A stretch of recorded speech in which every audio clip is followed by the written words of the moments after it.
कार्तिक रविवार व्रत की कथा और विधि। कार्तिक मास शुरू होते ही घर में एक खास तरह की रौनक आ जाती है। एक सुबह बहू आराध्या ने अपनी सासू माँ दीपा से पूछा, माँ जी, ये कार्तिक का रविवार व्रत इतना खास क्यों होता है? क्या आप मुझे इसकी पूरी विधि बताएंगी? दीपा दादी मुस्कुराईं और बोली, जरूर बेटी, ये व्रत सूर्य देव को प्रसन्न करने के लिए किया जाता है और कार्तिक मास में तो इसका महत्व और भी बढ़ जाता है। सबसे पहले रविवार के दिन ब्रह्म मुहूर्त में उठकर नदी या घर पर ही पानी में गंगा जल मिलाकर स्नान करना चाहिए।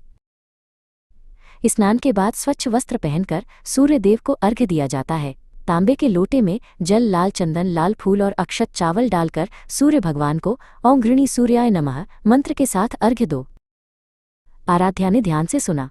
दीपा दादी ने आगे बताया, इसके बाद घर के पूजा स्थान पर व्रत का संकल्प लेना होता है। एक चौकी पर लाल कपड़ा बिछाकर सूर्य देव की प्रतिमा या चित्र स्थापित करो। फिर भगवान सूर्य की विधिवत पूजा शुरू होती है। सबसे पहले उन्हें रोली, कुमकुम, लाल चंदन और लाल फूल अर्पित करो। इसके बाद धूप दीप जलाकर व्रत कथा सुननी चाहिए। व्रत कथा सुनना बहुत जरूरी होता है। पूजन के बाद प्रसाद में गुड़ और गेहूं की रोटी का भोग लगाया जाता है।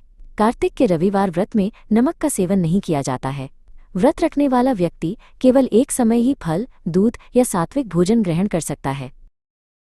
आराध्या ने पूछा, माँ जी, और ये व्रत कब तक चलता है?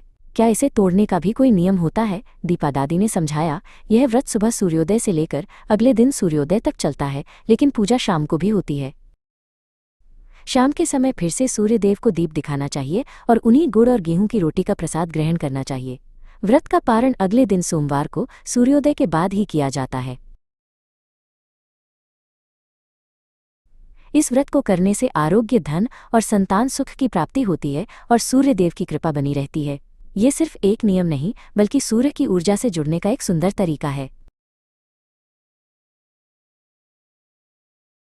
आराध्या ने श्रद्धा से दीपा दादी के पैर छुए और बोली, आपका बहुत बहुत धन्यवाद माँ जी, आपने मुझे ये अमूल्य ज्ञान दिया।